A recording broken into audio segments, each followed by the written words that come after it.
ಕುಷ್ಟಗಿ ತಾಲೂಕಿನ ಚಳಗೇರ ಸರ್ಕಾರಿ ಮಾದರಿ ಹಿರಿಯ ಪ್ರಾಥಮಿಕ ಶಾಲೆಯ ಗ್ರಂಥಾಲಯದಲ್ಲಿ ನಾವಿದ್ದೀವಿ. ಈ ಗ್ರಂಥಾಲಯದ ವ್ಯವಸ್ಥೆಯನ್ನ ಕಲಿಕಾ ಟಾಟಾ ಸಂಸ್ಥೆ ಕುಷ್ಟಗಿಯ ವತಿಯಿಂದ ಸ್ವಯಂ ಸೇವಕರಾದ ಶ್ರೀಮತಿ ಜ್ಯೋತಿಲಕ್ಷ್ಮಿ ಮೇಡಮ್ ಅವರು ನಮ್ಮ ಜೊತೆಗಿದ್ದಾರೆ.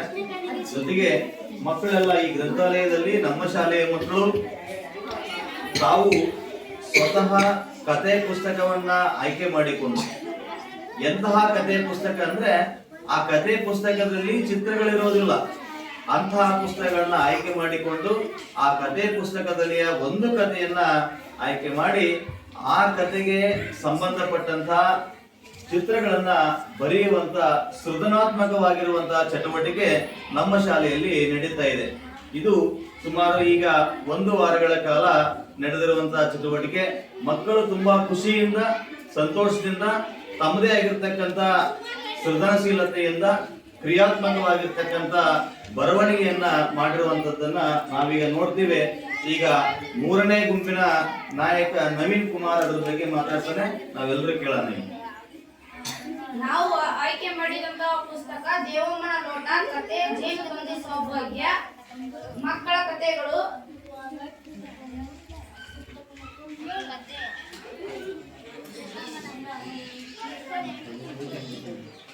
ಒಂದಾನೊಂದು ಊರಿನಲ್ಲಿ ಒಬ್ಬ ಹೆಂಗಪ್ಪನಿದ್ದ. ಅವನು ಸೆಗಣಿಯನ್ನು ಬೆಳೆದು ಹಣವನ್ನು ಸಂಪಾದಿಸುತ್ತಿದ್ದ. ಅವನಿಗೆ ಒಬ್ಬ ಹೆಂಡತಿ ಇದ್ದರು. ಅವರ ಮಕ್ಕಳು ಶಾಲೆಗೆ ಹೋಗಲು ಫೀಸ್ ಕೊಡಲು ಸಾಧ್ಯವಾಗುತ್ತಿರಲಿಲ್ಲ. ಅದಕ್ಕೆ ಅವನು ಏನು ಮಾಡಬೇಕಪ್ಪ ದೇವರೇ ಅಂತ ಅನ್ಕೊಂಡು ಹೊಲದಲ್ಲಿ ಹೋಗುತ್ತಿದ್ದ. ಅವಾಗ ಒಬ್ಬ ಮುದುಕಿ ಬಂದಳು. ಎದಕ್ಕಪ್ಪ ಹೊಂಟಿದ್ದೀಯ ಹಿಂಗದೆ ಅಂತ. ಅಲ್ಲಿ ದೇವ್ರ ಗುಡಿ ಹತ್ರ ಹೋಗಿ ಎಲ್ಲ ಬಿಟ್ಟು ಎಲ್ಲ ನೆರವೇರುತ್ತೆ ಅನ್ನುತ್ತಾರೆ. ಅವಾಗ ದೇವರಿನ ಹತ್ತಿರ ಹೋಗಿ ಬೇಡಿಕೊಂಡು ಕಾಡಿನಲ್ಲಿ ಹೋಗುತ್ತಿರುವಾಗ ಅಲ್ಲಿ ಒಂದು ಜೇನು ಸಾಯುತ್ತಿರುವುದನ್ನು ನೋಡಿ ಅವಾಗ ಅಲ್ಲಿ ಹೋಗಿ ಬೆಲ್ಲದ ಚೀಲವನ್ನು ಈ ಚಟುವಟಿಕೆ ಮಾಡುವುದರಿಂದ ನನಗೆ ತುಂಬಾ ಇಷ್ಟವಾಗಿದೆ. ಏಕೆಂದರೆ ನನಗೆ ಡ್ರಾಯಿಂಗ್ ಇರಿಸಲು ಬರುತ್ತಿರಲಿಲ್ಲ.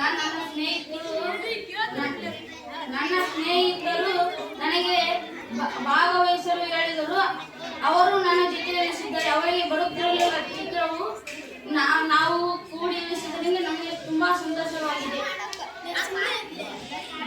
ಧನ್ಯವಾದಗಳು ನವೀನ್ ಕುಮಾರ್ ಹಾಗೂ ಅವರ ತಂಡದ ಎಲ್ಲ ಸ್ನೇಹಿತರಿಗೆ. ನನ್ನ ಹೆಸರು ಮಾಸಮ್ಮ, 7ನೇ ತರಗತಿ. ಆಯ್ಕೆ ಮಾಡಿರುವ ಪುಸ್ತಕ ಮಕ್ಕಳ ಸಣ್ಣ ಕಥೆಗಳು. ಪುಸ್ತಕದ ಕತೆ ಕಾಗೆಯ ಸಮಯೋಚಿತ ಉಪಾಯ. ಲೇಖಕರು ಶ್ರೀಮತಿ ಪ್ರಮೀಳಮ್ಮ. ಚಿತ್ರಗಳು ಯಶೋಧ ಮತ್ತು ಸ್ನೇಹಿತರು. ಗುಂಪು 1, 7ನೇ ತರಗತಿ. ಒಂದಾನೊಂದು ಊರಲ್ಲಿ ಒಂದು ಕಾಗೆಗೆ ವಿಪರೀತ ಬಾಯಾರಿಕೆಯಾಗಿತ್ತು. ಕಾಗೆಯು ನೀರನ್ನು ಹುಡುಕುತ್ತಾ ಒಂದು ಮರದ ಬಳಿ ಬಂತು. ಮರದ ಬಳಿ ಒಂದು ಮಡಿಕೆ ಇತ್ತು. ಆ ಮಡಿಕೆಯ ತಳದಲ್ಲಿ ನೀರು ಅಣಕಿ ನೋಡಿತು. ಆ ಮಡಿಕೆಯ ತಳದಲ್ಲಿ ಸ್ವಲ್ಪ ನೀರಿತ್ತು. ಆದರೆ ಆ ಕಾಗೆಯ ಮೂಗಿಗೆ ಎದಕ್ಕೂ ಒಣಗಿರಲಿಲ್ಲ. ಆ ಕಾಗೆಗೆ ಒಂದು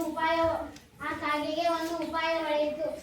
ಆ ಮಡಿಕೆಯ ಬಳಿ ನಾವು ಈ ಕಥೆಯಿಂದ ಕಲಿತಿರುವುದು ನಮ್ಮ ಸ್ನೇಹಿತರೊಂದಿಗೆ ಚಿತ್ರ ಬಿಡಿಸುವುದನ್ನು ಕಲಿತೆವು. ಚಿತ್ರ ಇಲ್ಲದ ಕಥೆಯನ್ನು ತಗೊಂಡು ನಾವು ಚಿತ್ರ ಬಿಡಿಸುವುದು ಕಲಿತೆವು. ಪ್ರಸಿದ್ಧ ಬರಹಗಾರರು ಮತ್ತು ಲೇಖಕರು ಹಲವಾರು ಪುಸ್ತಕಗಳನ್ನು ರಚನೆ ಮಾಡಿದ್ದಾರೆ. ಆದರೆ ಆ ಪುಸ್ತಕಗಳಿಗೆ ತಕ್ಕಂತಹ ಕಥೆಗಳಿಗೆ ತಕ್ಕಂತಹ ಚಿತ್ರಕಾರರು ಸಿಗಲಾರದ ಕಾರಣ ಅದೇ ಒಂದು ಉದ್ದೇಶದಿಂದ ಮಕ್ಕಳಿಗೆ ಈ ಒಂದು ಚಿತ್ರ ಬಿಡಿಸುವ ಕಲೆಯನ್ನ ಉತ್ತಮವಾಗಿ ಪ್ರಸ್ತುತಪಡಿಸಲು ಒಂದು ಅನುಕೂಲತೆಯನ್ನು ಮಾಡಿಕೊಟ್ಟಿದ್ದಾರೆ.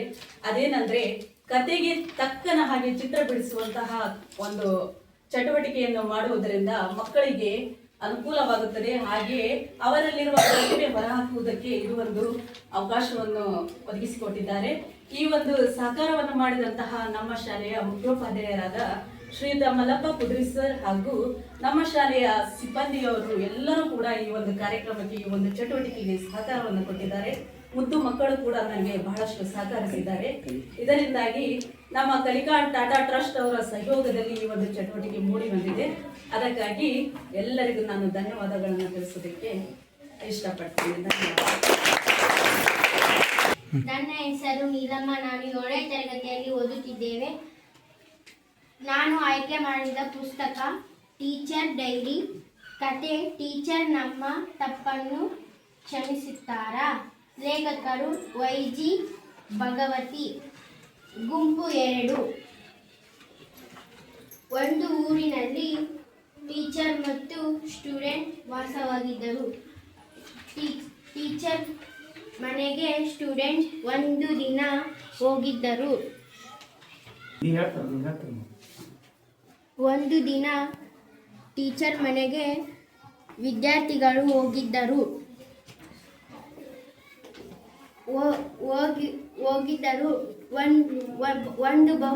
ಒಂದು ಬಹುಮಾನ ಗೆದ್ದಿದ್ದರು.